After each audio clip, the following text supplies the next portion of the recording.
Welcome students, lesson প্ল্যানারে আবার তোমাদের স্বাগত।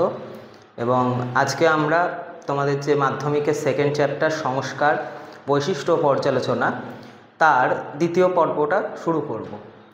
তা এই দ্বিতীয় পর্বে আমরা প্রথম পর্বে জেনেছিলাম বামাবোধিনী পত্রিকা আর হিন্দু প্যাট্রিয়ট পত্রিকার কথা এবং তাদের ভূমিকা। আজকে আমরা দুটো সম্পূর্ণ আলাদা বিষয় নিয়ে আলোচনা করব, কিন্তু এইটাও আমাদের সেই সময়কার সংস্কারে অত্যন্ত গুরুত্বপূর্ণ একটা ভূমিকা পালন করে। আজকে আমরা পড়ব হুতুম প্যাঁচার নকশা এবং নীল দর্পণ। দুটো আলাদা কেন বললাম তার কারণ হিসেবে আমি বলতে পারি দুটো সম্পূর্ণ আলাদা প্রেক্ষাপটে রচিত গ্রন্থ। এ দুটো কিন্তু পত্রিকা নয়। হুতুম প্যাঁচার নকশা একটা তোমার ডকুমেন্টারি বলতে পারো, মানে কমিক স্টাইলে বা স্যাটায়ার স্টাইল যেগুলো তোমরা এখন বলো সেই স্টাইলে লেখা এক ধরনের ডকুমেন্টারি বলতে পারো, যেটা দুটো পর্বে প্রকাশিত হয়। এবং নীল দর্পণ এটা একটা নাটক। তোমরা এই নীল দর্পণের কথা ছোটোবেলা থেকে বহুবার শুনেছ, তো এটা নিয়ে আমি পরে বলছি। সবার প্রথমে আসবো হুতুম প্যাঁচার নকশায়। কিন্তু তার আগে আমি তোমাদেরকে একটা ধারণা দিয়ে দিই যে আজকের পড়াটা কীরকম হবে বা আজকের ক্লাসটা তোমাদের কীরকম হবে। এর ইন্টারেস্টটা কোথায় জানো তো? প্রথমত হচ্ছে অষ্টাদশ শতাব্দীর বাংলা আমি আগের দিন অনেকবার বলেছি বাংলায় এই হয়েছিল ওই হয়েছিল। আজকে বাংলার দুটো সেই সময়কার প্রধান জায়গা শহর আর গ্রাম, এখনও তাই আছে, শহর গ্রাম, বড়জোর মফস্বল বলতে পারো তোমরা, কিন্তু তখন মফস্বলের ওরকম কোনো কনসেপ্ট ছিল না। তো শহর আর গ্রামের দুটো ভিন্ন অবস্থায় রচিত দুটো ভিন্ন গ্রন্থ, এবং সেই দুটো সেইখানকার সমাজ জীবনের উপর কী করে প্রভাব ফেললো এবং সমাজ সংস্কারে কতটা অগ্রণী ভূমিকা পালন করলো সেটা আমরা আজকে দেখব। প্রথমেই আসি হুতুম প্যাঁচার নকশা। হুতুম প্যাঁচার নকশা রচনা করেছিলেন কালীপ্রসন্ন সিংহ। এই কালীপ্রসন্ন সিংহ কে ছিলেন? কালীপ্রসন্ন সিংহ ছিলেন জোড়াসাঁকো, কলকাতার যে জোড়াসাঁকো যেখানে বিখ্যাত ঠাকুর পরিবার রয়েছে, তার আগে সেখানকার সবথেকে বিত্তশালী পরিবার ছিল সিংহ পরিবার। সেই সিংহ পরিবারের সন্তান, কৃতি সন্তান বলা চলে, এবং সবথেকে কৃতি সন্তান বললেও ভুল হবে না, কালীপ্রসন্ন সিংহ, যিনি 1840 থেকে 1870 খ্রিস্টাব্দ অব্দি বেঁচেছিলেন। মানে মাত্র 30 বছরের জীবন তার। কিন্তু এই 30 বছরের জীবনেও তিনি ভারতের বা বাংলার সংস্কৃতি বা সমাজের জন্য যা যা করে গেছেন সেটা আমরা কোনোদিনই ভুলতে পারবো না। তার প্রধান সমাজ সংস্কারের যে উদ্যোগটা ছিল সেইটা তিনি রেখেছিলেন তার রচনা হুতুম প্যাঁচার নকশা। এই হুতুম প্যাঁচার নকশা গ্রন্থে কি ছিল? কলকাতার বাবু সমাজ, এইটা সবসময় মনে রাখবে, বাবু সমাজ। বাবু সমাজটা কি? আমরা জানি যে 1757 খ্রিস্টাব্দে পলাশির যুদ্ধে যখন মুর্শিদাবাদের পতন হয়, তোমরা জানো যে নবাবের পতন হলো। নবাবের পতন হওয়া মানে মুর্শিদাবাদের পতন, অর্থাৎ বাংলার রাজধানী মুর্শিদাবাদের পতন হলো। বাংলার শাসনভার চলে গেল ব্রিটিশদের হাতে, এবং তারা কলকাতাকে সম্পূর্ণ ইউরোপীয় ধাঁচে বা ব্রিটেনের ধাঁচে তৈরি করতে থাকলেন। তো এই ব্রিটেনের ধাঁচে তৈরি করার ফলে কি হলো, সেখানে তো ব্রিটিশরা ছিলই, মানে ব্রিটিশরা থাকলো, তো তাছাড়াও সেখানে বহু বাঙালি নিজেদের ভাগ্য সন্ধানে আসতে থাকলো। কেউ ব্রিটিশদের বিভিন্ন যে সাহেব, বড় বড় সাহেব, তাদের কর্মচারী হিসেবে আসলেন। কেউ বা সেখান থেকে এসে বা আশেপাশের যে অঞ্চলগুলো সেখানকার জমিদারি কিনে নিয়ে নিজেরা জমিদার হয়ে গেলেন। সিংহ পরিবার সেরকমই একটা জমিদার পরিবার ছিল। এবং এই ব্রিটিশ কালচার এর সাথে যখন বাইরের থেকে বাঙালিরা, তোমরা জানো যে বাংলায় বা কলকাতায়, বাংলায় বলা ভুল, কলকাতায় এই বাইরের থেকে আসা মানুষের সংখ্যাই ছিল বেশি, যার ফলে সেখানকার নির্দিষ্ট নিজস্ব কোনো কালচার গড়ে ওঠেনি। কালচারটা এলো কখন? গ্রাম্য সংস্কৃতি আর ইউরোপীয় কালচার, এই দুটো মিলে তৈরি হলো একটা কালচার। এবং বাঙালি সংস্কৃতিতে যারা একটু অর্থ উপার্জন করলো, সেই সময় কিন্তু কলকাতা ছিল সোনার খনি, যারাই একটুখানি দুর্দশায় পড়তো কলকাতায় আসতো, প্রচুর অর্থ উপার্জন করে চলে যেত। তো সেখানে তাদের যে আমোদ প্রমোদ দু একটা জেনারেশনের পরেই দেখা যেতে থাকলো। এবং সেই জেনারেশনগুলো, অর্থাৎ 1757 পরে আমরা যে সময়কার কথা বলছি, প্রায় 100 বা 80 বছর পরের ঘটনা। সেই সময়, অর্থাৎ সেই 1757 সালে যারা এসছিল বা 1757, 1760, 65 মধ্যে যারা এসছিল, তাদের যারা অর্থ উপার্জন করে বড়লোক হয়ে গেছিলো, তাদের যে সন্তান সন্ততিরা, তারা এক ধরনের নতুন সংস্কৃতিতে ঢুকে পড়ল। সেই ঢুকে পড়ার ফলে তারা কি হলো, তারা অনেক বেশি শিল্প সংস্কৃতি, কতটা উন্নত শিল্প সংস্কৃতি এবং কতটা সমাজের পক্ষে গুরুত্বপূর্ণ সংস্কৃতি সেটা আমরা বলতে পারবো না, কিন্তু তারা সংস্কৃতি বা শিল্পর মধ্যে মজে গেল। কি কি ছিল সেখানে? গান, নাচ, থিয়েটার। এই থিয়েটার কিন্তু খুব গুরুত্বপূর্ণ এখানে। প্রথম দিকে এটাকে নাটক বলা হতো, কিন্তু পরবর্তীতে এটা থিয়েটার আকারেই প্রকাশ পায়। এছাড়া বারবনিতা, বারবনিতা, মদ, জুয়া,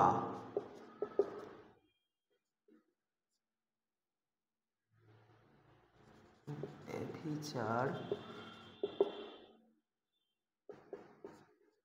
সাহিত্য, এই যে ছটা বললাম, এই বাবু সমাজের পরবর্তী প্রজন্ম যারা, মানে এই 1840 বা 50-এর দশকে যারা মধ্যবয়স্ক বা অল্প বয়স্ক তরুণ ছিলেন এবং মধ্যবয়স্ক বলা চলে, তারা এই সমস্ত সংস্কৃতির মধ্যে ঢুকতে থাকেন। এখানে বলা হলো এই সাহিত্য কিন্তু খুবই নিম্ন শ্রেণীর ছিল,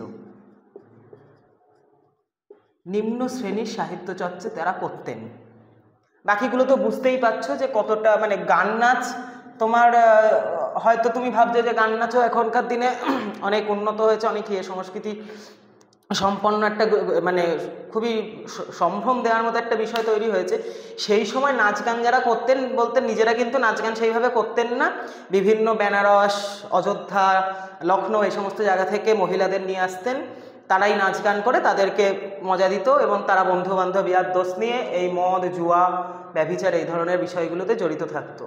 তো এই বাবু সমাজের মধ্যে থেকে দাঁড়িয়ে কালীপ্রসন্ন সিংহ 1840 থেকে 70-এ যার জীবনকাল, সেই কালীপ্রসন্ন সিংহ শুরু করলেন হুতুমের ডায়েরি বা হুতুমের রোজনামচা বলে এক ধরনের লেখা, যেটা পরবর্তীতে হুতুম প্যাঁচার নকশা নাম হিসেবে প্রকাশ পায় বই আকারে, যার প্রথম পর্বটা ছিল 1862। এই সময় এই যে সমস্ত বিষয়গুলো এনারা করছেন, এগুলোকে স্যাটায়ারভাবে, স্যাটায়ার ধর্মিতা নিয়ে তিনি আক্রমণ করতে থাকলেন, তীব্র আক্রমণ করতে থাকলেন এবং কলকাতার বাবু সমাজকে এক কথা বলতে গেলে সমাজের সামনে এক্সপোজ করে দিতে থাকলেন।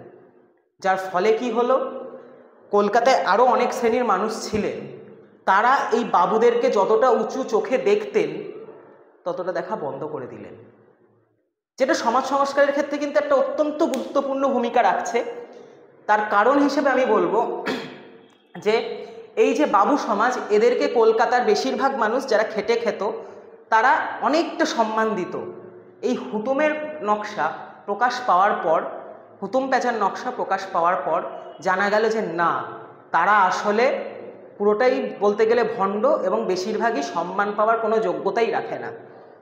এইটা যেরকম সমাজ সংস্কার হলো, কালীপ্রসন্ন সিংহকে সম্পর্কে তোমাদের আরও বড় প্রশ্ন আসতে পারে এবং ইম্পর্টেন্ট প্রশ্ন আসতে পারে। একটা তো আমি পরবর্তীকালে নীলদর্পণের ক্ষেত্রে বলবো, আর একটা আছে, তিনি বাংলায় প্রথম গদ্যাকারে মহাভারত রচনা করেন। বাংলায় প্রথম গদ্যাকারে মহাভারত রচনার ফল কি হলো, বিষয়টা বাংলার বিভিন্ন সম্প্রদায়ের মধ্যে, বিভিন্ন শ্রেণীর মধ্যে পৌঁছে গেল। তোমরাও জানো যে গল্পের বই পড়া বা গল্প পড়া কবিতার থেকে রসাস্বাদন বা কবিতার সারমর্ম বোঝার থেকে অনেক সহজ হয়। যদিও বর্তমানে দেখা গেছে এই কালীপ্রসন্ন সিংহের মহাভারত অনেকাংশেই জটিল এবং কঠিন, কিন্তু সেই সময় মহাভারতের কাহিনী বাংলার জীবনে নিয়ে আসার জন্য কালীপ্রসন্ন সিংহ একটা অত্যন্ত গুরুত্বপূর্ণ ভূমিকা রেখেছিলেন। কিন্তু তিনি আরও একটা কাজ করতে চেয়েছিলেন যে মহাভারত এবং করার পর পুরাণ এবং রামায়ণকেও তিনি নিয়ে আসবেন, কিন্তু তার মাত্র 30 বছরের জীবনে সেটা সম্ভব হয়নি। তো আমরা এখান থেকে জানলাম যে কলকাতা বা কলকাতা সংলগ্ন এলাকায় যে সমস্ত বাবুর কালচারটা তৈরি হয়েছিল তাদের বিষয়, তাদের সমাজে কি ভূমিকা ছিল এবং তাদের কে সংস্কার করার জন্য এই হুতম প্যাঁচার নকশা এবং কালীপ্রসন্ন সিংহ কিভাবে অগ্রণী ভূমিকা পালন করেছিলেন। এটা গেল প্রথম অংশ আজকের চ্যাপ্টারে, আজকের পড়ানোয়। পরবর্তীটা আসবে নীলদর্পণ। 8-এ পড়েছো, 7-এও হয়তো পড়েছো তোমরা, আমাদের সময় তো ছিল 7-এ, এখন আছে কিনা জানি না। তো এই নীলদর্পণ বারবার পড়ছো এবং এটা বলতে আমার হয় যে এই নীলদর্পণের ওপর বেস করেই ভারতে তথা বাংলায় সর্বপ্রথম ব্রিটিশ বিরোধী যে একদম কোনো নাটক বা বলতে গেলে সাহিত্য উঠে আসলো, সেটা এই নীলদর্পণের হাত ধরে। নীলদর্পণ কোন প্রেক্ষাপটে হয় তার আগে আমাদের জানতে হবে নীল কি জিনিস। নীল কি জিনিস, নীলকালি দিয়ে লেখাটা ভালো।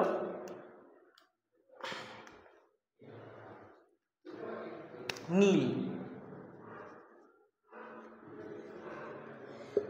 নীল, নীলের সাথে তোমরা উজালার কিছুটা সম্পর্ক রাখতে পারো, যে এখন উজালা যদিও যেগুলো তোমরা ব্যবহার হয় তোমাদের বাড়িতে আমাদের বাড়িতে সেগুলো কিন্তু কেমিক্যাল দিয়ে তৈরি, কিন্তু এই নীল জিনিসটা ছিল এক ধরনের ফসল।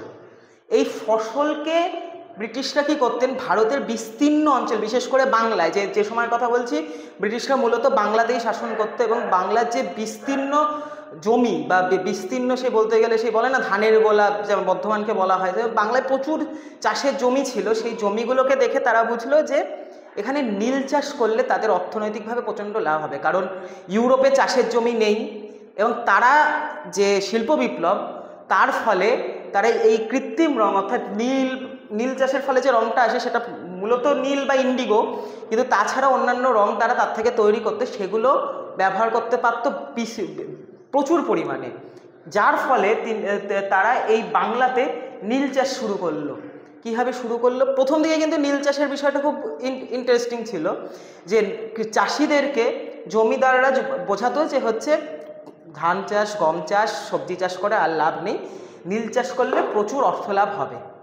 প্রথম দিকে এই বিষয়টা অনেক লাভবান হয়েছিল, কারণ সত্যি নীলের দাম ব্রিটিশরা কিনলেও যথেষ্ট পরিমাণে কৃষকরা পেত প্রথম কয়েক বছর, কিন্তু পরবর্তীতে কি সমস্যা হলো, এত পরিমাণে তাদের লোভ বেড়ে গেল যে তারা শুধুই নীল চাষ করতে থাকলো, ফলে তাদের তো টাকা আসলো, প্রথম দিকে কিছুটা টাকা আসলো, কিন্তু তারা তারপর খাবে কি, কারণ উৎপাদন তো কিছু হয়নি, শুধু নীল চাষই হয়ে গেছে। এরপর এই ধরো আরও 50-60 বছর পরে এই নীলকে কেন্দ্র করে নীলকর সাহেবরা এই সমস্ত গ্রাম বাংলায় ছড়িয়ে পড়তে থাকলো। এই নীলকর সাহেব কারা ছিলেন? যাদের অধীনে এই নীলগুলো, কিছুটা তুমি বলতে পারো যে এরা জমিদারের মতোই ছিল, কিন্তু ব্রিটিশ ছিলেন, এরা প্রত্যেকেই ব্রিটিশ ছিলেন। তো এই ব্রিটিশরা এই নীল চাষ শুরু করলো জমিদারদের মাধ্যমে, যারা অনিচ্ছুক ছিল। সেই সময় অনেকেই আছে যে বলো না আমরা নীল চাষ করবো না, আমরা ধান চাষ বা সবজি চাষ বা ফসল চাষ করব, তাদের কাছ থেকে জোর করে জমি কেড়ে নেওয়া হতে থাকলো, অথবা তাদের পূর্বপুরুষ যারা ঋণ নিয়ে নীল চাষ শুরু করেছিল, নীল চাষটা কিন্তু একটু ব্যয় সাপেক্ষ, ঠিক আছে, নীল চাষ কিন্তু ধান গম চাষের মতন একটু ব্যয় সাপেক্ষ আছে, তো তারা ঋণ নিয়েছে, সেই ঋণের বোঝা চাপিয়ে তাদেরকে জোর করে নীল চাষ করানো শুরু করলো। এমনই অবস্থা হলো যে নীলকরদের অত্যাচারে গ্রাম বাংলা অতিষ্ঠ হয়ে পড়ল। ফলস্বরূপ কি দেখা দিল? 1859 এবং 60-এ দক্ষিণবঙ্গে, এটা কিন্তু দক্ষিণবঙ্গ বলতে এখনকার দক্ষিণবঙ্গ না, এখনকার দক্ষিণবঙ্গ তো আছেই, সাথে পূর্ববঙ্গেরও কিছু, যেমন খুলনা, তারপর খুলনার নিকটবর্তী যে তোমার যশোর, এই সমস্ত জায়গাতেই ছড়িয়ে পড়ে যে নীল বিদ্রোহ। নীল লিখে দিই।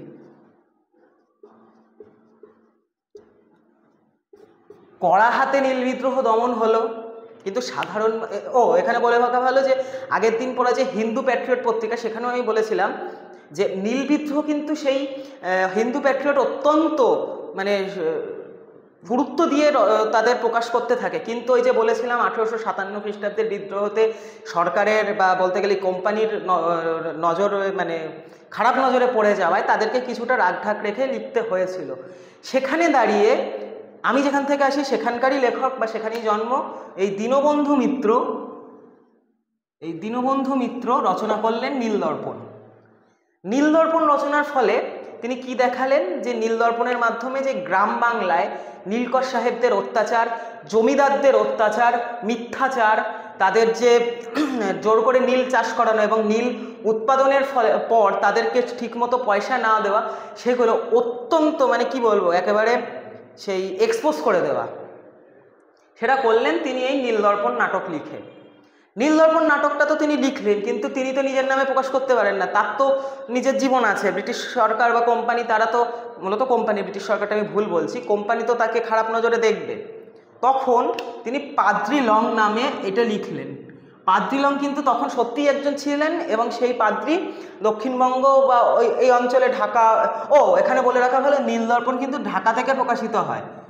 দীনবন্ধু মিত্র কলকাতা সংলগ্ন তোমাদের বলতে গেলে বারাসাত বা নদিয়া এবং 24 পরগনার মধ্যবর্তী কোনো স্থানে, মূলত বনগাঁর লোক ছিলেন, কিন্তু তিনি ওরকম স্থানেই থেকেই এই জিনিসটা রচনা করেন, কিন্তু প্রকাশিত পায় ঢাকা থেকে। ঢাকা কিন্তু আমাদের এই অঞ্চল থেকে অনেকটাই দূরে, তো ঢাকা থেকে প্রকাশ পায়, লেখকের নাম হিসেবে প্রকাশ পায় পাদ্রি লং। তো এই পাদ্রি লং কে ছিলেন? পাদ্রি লং ছিলেন সেখানকার একজন পাদ্রি, খ্রিস্টান মিশনারি বলতে পারো। তো তিনি নিলেন দায়টা যে হচ্ছে তিনি রচনা করেছেন, যার ফলে কোম্পানি এবং সরকার উভয়েরই রোষানলে পড়লেন, তাকে জরিমানা দিতে হলো। এইখানে বলা যায় যে জরিমানার মুকুব করতে নাকি একসময় এই কালীপ্রসন্ন সিংহ অর্থ প্রদান করেছিলেন, যদিও এর সত্যতাটা নিয়ে আমাদের যথেষ্ট সংশয় রয়েছে। তবে এই যেহেতু বলেছিলাম, আমি বলবো যে কালীপ্রসন্ন সিংহের সাথে নীলদর্পণের সম্পর্ক আছে, সেটা আমি বললাম। তো এইভাবে নীলদর্পণ এই নীল বিদ্রোহকে কিভাবে তোমার নীলদর্পণ নীল বিদ্রোহকে কিভাবে প্রভাবিত করলো বলা চলে একদম সেই সময়কার 1859 থেকে 60-এ তোমার নীল বিদ্রোহ হচ্ছে, 1860-এ নীলদর্পণ প্রকাশ পাচ্ছে, যার ফলে এই নীলদর্পণ নাটকটি নীল বিদ্রোহকে অনেকটা ত্বরান্বিত করে। তো আজকের মোটামুটি এই দুটো বিষয় ছিল তোমাদের। তো আমরা কি জানলাম? প্রথমত, যেটা আমি আগের দিনও বলেছি, যে আজকের থেকে আমরা জানলাম যে দুটো সমাজ একই সময়ে চলছে, দুটো সমাজ কিন্তু সেই সময় একই স্থান বলতে পারো, কলকাতার 24 পরগনা, যশোর, খুলনা এগুলার কত দূরে, 100 কিলোমিটারের মধ্যেই, কিন্তু একটা জায়গায় সেখানে এই ধরনের চলছে, বাবু কালচার চলছে, আর একটা জায়গায় সেখানে নীলকে কেন্দ্র করে এরকম নীল বিদ্রোহ ঘটছে। এরা কিন্তু ওয়াকিবহাল ছিল না নীল বিদ্রোহ সম্পর্কে। আবার এরাও যে যারা নীল বিদ্রোহ করছে বা এই গ্রাম বাংলার মানুষ, তারাও এই বাবু সমাজ সম্পর্কে জানতো না অত, কিন্তু দুটোই সমাজকে পরিবর্তনে এনেছে। নীল বিদ্রোহের মাধ্যমে পরবর্তীকালে যে সমস্ত তোমার আদিবাসী বিদ্রোহ হয়েছে, সন্ন্যাসী ফকির বিদ্রোহ হয়েছে, অনেক ক্ষেত্রেই নীল বিদ্রোহকে তোমার দেখে অনুপ্রাণিত হয়েই ব্যর্থ হয়েছিল ঠিক। এবং এই নীল বিদ্রোহ কিন্তু অত্যন্ত ইম্পর্টেন্ট, তোমাদের পরবর্তীকালের একটা চ্যাপ্টার আছে যেখানে বিদ্রোহ নিয়ে আলোচনা রয়েছে, সেখানে কিন্তু নীল বিদ্রোহ তোমাদের, এটা এখন আমি বলছি না, এটা পরবর্তী চ্যাপ্টারে আমি পড়াবো নীল বিদ্রোহ সম্পর্কে। এখানে কিন্তু বড় প্রশ্ন আসে, আমার মাধ্যমিক যখন ছিল তখন আমার নীল বিদ্রোহ পরীক্ষায় এসেছিল বড় প্রশ্নে। তো এগুলোই যাচ্ছে আজকের বিষয়, যে 1 নম্বর হলো হুতম প্যাঁচার নকশা, নীলদর্পণ। দুটোর মাধ্যমে আমরা জানতে পারলাম যে বাংলার সেই সময়কার দুটো চিত্র এবং দুজন মহান লেখক তাদের বইয়ের মাধ্যমে এই দুটো সমাজের, মানে দুটো সমাজ না একই সমাজ, কিন্তু সমাজের দুটো রূপকে পরিবর্তনের চেষ্টা করেছিলেন। আজকের মতো এইটুকুই, থ্যাংক ইউ।